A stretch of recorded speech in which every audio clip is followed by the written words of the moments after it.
soldiers, sailors, and airmen of the Allied Expeditionary Force. You are about to embark upon the great crusade toward which we have striven these many months. The eyes of the world are upon you. The hopes and prayers of liberty-loving people everywhere march with you. David Eisenhower, Supreme Commander of the Allied forces in the European theater, radiated an aura of leadership brilliance that was admired by superiors and followers alike. Eisenhower's natural leadership was grounded in a strong moral compass, frugal beginning, aptitude for tactical command, willingness to cooperate and to understand others, and the admiration he received from his soldiers and his family. Eisenhower was a man larger than life, commanding expectation of hard work, simplicity, and intelligence from his men, leaving a legacy as one of the greatest military minds in modern American history. Paradoxically, Eisenhower's great life started from frugal beginnings in the simple western town of Abilene, Kansas, after moving from his birthplace of Denison, Texas in 1890. During their time in Kansas, the family lived in a plain white farmhouse. As a child, Eisenhower lived the average life of a small-town son. His father worked hard as a small western shopkeeper to sustain his family until an economic disaster struck. The weakened economy soon forced the Eisenhowers into near poverty. However, the family soon persevered and taught young Eisenhower the benefits of hard work and dedication. Despite the drastic changes in his home life, Eisenhower began life as an intelligent and humble young child. Eisenhower's early life here had a significant effect on the rest of his life. Here, Eisenhower learned the necessity for human compassion and cooperation in the small town, where everyone relied on other people. Living in a mercantile community also had the same profound effect, teaching young Eisenhower to negotiate and cooperate with others.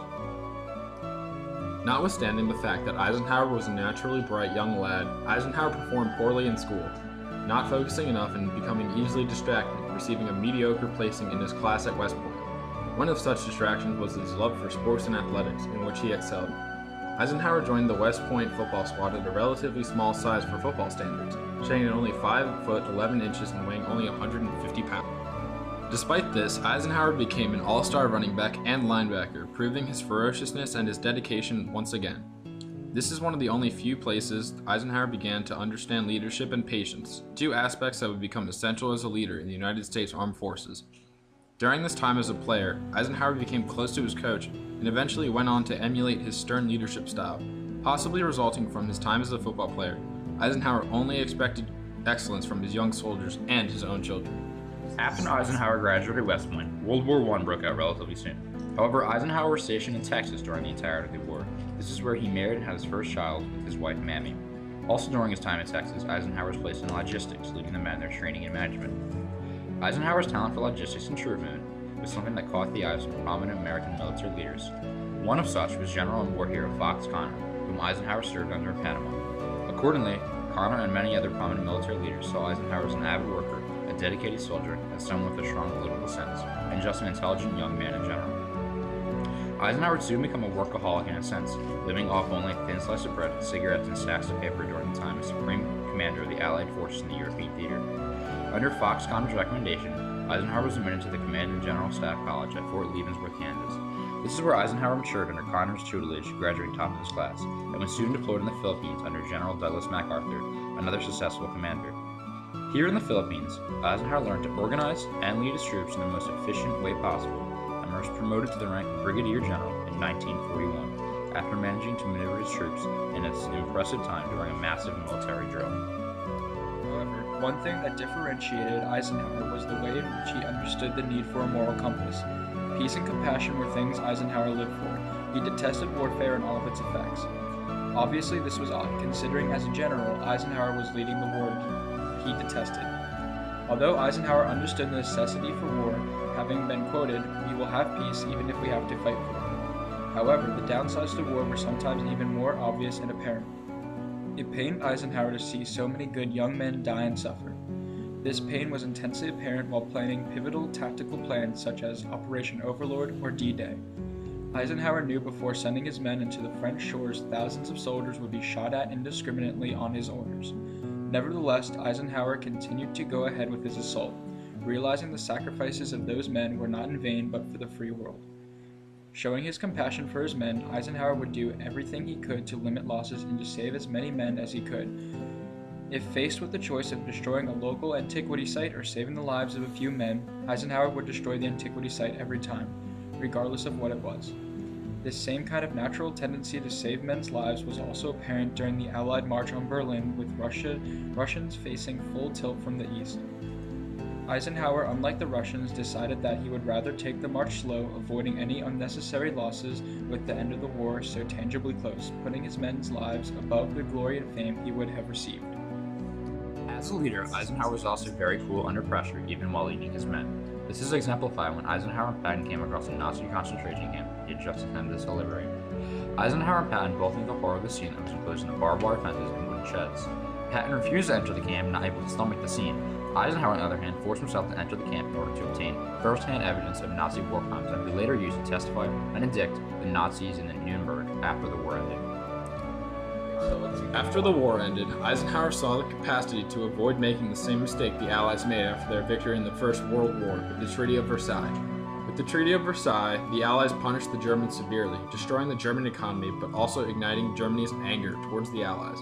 This treaty also began to set the stage for Adolf Hitler's Nazi takeover. Eisenhower recognized the failure of the prior treaty and wanted to treat the Germans more fairly and humanely, but still harsh enough. In an attempt to discover how to treat the defeated Germans, Eisenhower tried to study the philosophy of the Germans. Eisenhower attempted to understand German culture and what made them follow the clearly terrible Nazi party to war. Eisenhower also wanted to attempt to understand how deeply affected the German society would be after the war ended. Eisenhower used his sort of philosophy to create the best government for the Germans. Eisenhower attempted to create a balance between punishment and help for the defeated Germans to get back on their feet. Education was also a major part of Eisenhower's Reconstruction plan. In all aspects of Eisenhower's career, cooperation and teamwork was above all, bringing back his childhood values and ideals. Negotiation was always Eisenhower's first step. War was only a last resort. This, of course, was Eisenhower's greatest success as a leader in general. Eisenhower successfully managed to control all the massive egos of his generals. This was an amazing and extraordinary feat within itself. These egos were some of the most famous of military history, with men such as Montgomery and Patton leading the way. One of the keys to his management of these men was that he only chose people that he had known for a long time. Eisenhower avoided untrustworthy soldiers whom he didn't understand or know well enough to know what their talents and flaws were. This is why both Patton and Bradley were chosen for their positions in the first place. Eisenhower then continued to use all of his generals' flaws and strengths against one another. Patton would deal with the more tactical and emotional details, dealing with rapid advances and flank attacks. Bradley was the organizer and was a dogged fighter, while Eisenhower was a model general, organizing American resources and the overview of American and British coordination. These men also respected Eisenhower as a man and a leader. Another key to following Eisenhower to lead the all-star team to victory. Eisenhower saw the war as only winnable if the Allied forces worked as one. Eisenhower created a global network to win the war, not allowing the British and Americans to do things separately and individually, understanding that it would cost them the war. Eisenhower then continued to use the idea of a global connection after the war to attempt to avoid another war.